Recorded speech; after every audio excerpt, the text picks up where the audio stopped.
August 30th, 2010. Luke Britsky here with UTA head coach Diane Seymour. And Diane, you guys coming off the opening week at the Nike Invitational.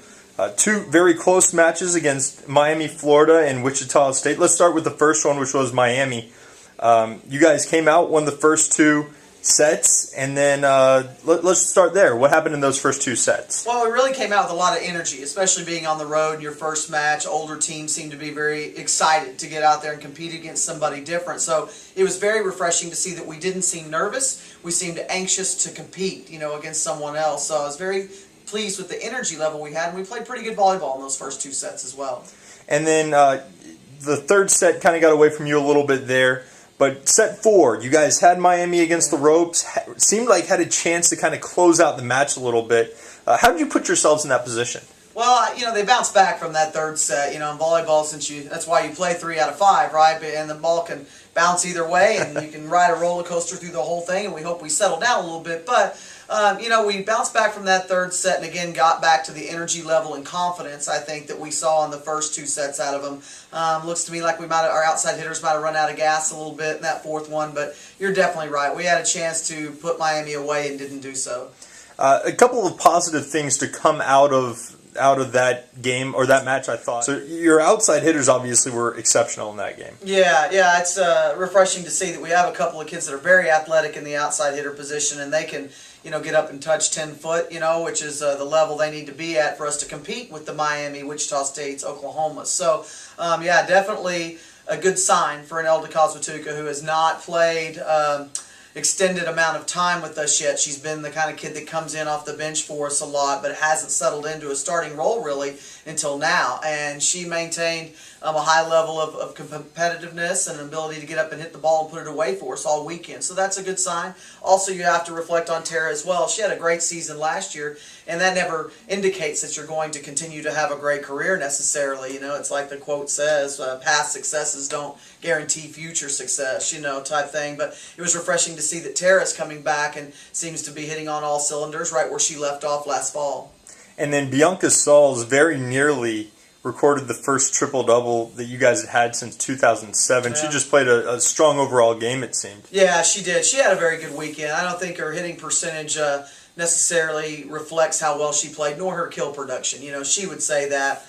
Even in the Wichita State match, she feels like she needs to put more balls away for us. But her overall play, you're exactly right, was exceptional for us. Her ability to step in and handle the second ball obviously is good. She plays very good defense, and she's settling in to be one of our primary passers, too. Two more matches to get to, but before we do, the blocking in the Miami-Florida game, especially effective. I guess you guys had 9 blocks, out-blocking what was a pretty big Miami team. Yeah, definitely. Blocking is one of our strong suits.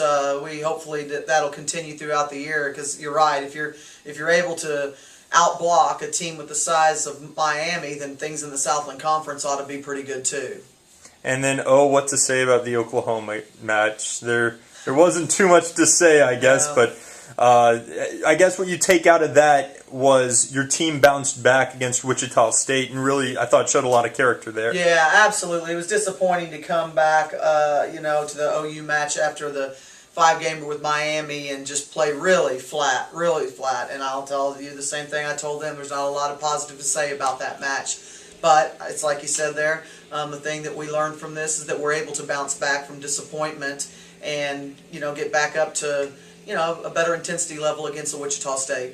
Now, that Wichita State team was the team that advanced furthest into the NCAA tournament in 2009. Yeah. Where did they stack up against some of the better teams you guys have played in the last 2 years? They were very fast, for sure. They had great size and very quick. They were similar to Middle Tennessee State that we played a couple of years ago, except for bigger. They ran a very fast offense. They were very similar to a Colorado State that we faced last year and even Ohio State. So they're definitely one of the better teams in the nation. I think he said he's picked third in his conference, and I find that hard to believe. I think Wichita State will probably win that Ohio Valley Conference, and for sure I would expect them to at least get 2 rounds into the NCAA tournament this year. And the fact that you guys came out, especially in sets 2 and 3, really gave them a run. In fact, forcing it to go a little bit long in the third set. what did that tell you about your team, especially against this type of competition? Well, I'd say, first of all, you're right. It was sets 2 and 3 that we played well against Wichita State. I was disappointed in the first set and, kind of let our team have it a little bit, and they they answered the bell, so to speak. We were like, hey, we're not fighting hard enough against a good team in the nation here, and we're going to have to show a lot more and at least have them remember that they played us, So we talked about that after the first set, and they rallied and came back and gave Wichita State all we could, in the second and third set. And some of that is trying to get our middle blockers a little bit more involved. That way the opponents have to respect the fact that you're going to have to stay and defend Christy and Emily before you can go out to the pen and get Tara and Elda and Bianca. So it was a good response by our team, and again, just came up short. I thought we might have been able to take a set off of them and extend the match a little bit, but unfortunately it didn't go that way. Well, you went into this weekend saying that you really wanted to go in and steal one or two, but obviously didn't happen that way. Still very competitive in a few matches. Do you take positives out of this weekend? Certainly. We know that we let Miami get away. OU is just not what we anticipated we would play, and the Wichita State match is similar to what I thought we would play. We would compete very well against the top team. So, the way I look at it, it's unfortunate to be 0-3 in the matches, but I feel like that we probably played, 5 good sets and 6 not so good sets, So, and actually you might even turn it the other way and say we played good 6 sets and 5 bad sets, because there were, 4 sets that we played well against Miami. You just came up short in the 5th, and then you played 2 good sets against a Wichita State. So, at least I could sit back and think about it set per set and think that we're on the right track. You don't have to look at the big goose egg 0-3 and think you didn't accomplish anything this weekend, because again, those 3 teams are very big. They're very big, and most of the teams in the Southland Conference aren't 6-2, 6-3. So, I think that even coming into this weekend, some of the teams that we face this weekend, they won't be as big as the 3 teams we just faced, so our vision should be a little bit better this weekend. And we talked offense. We'd be remiss if we didn't mention both Alicia Schaefer and Kendall Whitson, who both had strong weekends, especially Whitson, though, coming in as a true freshman. Just what did her performance mean to the program? Well, we knew that we would be calling on Kendall this year to help us out in the backcourt, and I found that she did a very good job in her opening weekend as a freshman DS. Sometimes kids can be really nervous and tend to not play up to their ability, but she certainly did, and she's got more to give. She's a really great server, so we expect that she can help us score some points from the service line, but she's also stepping in to help us anchor our serve-receive pattern, and she did well. I think she maybe only got aced a couple of times. Not bad for her first go of it.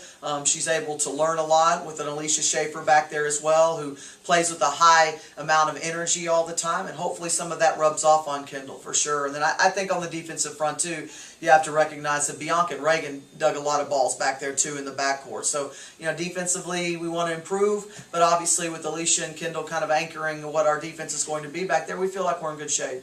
Well, thank you, Coach, and we'll be back with more later this week to preview the UT Arlington Maverick Classic.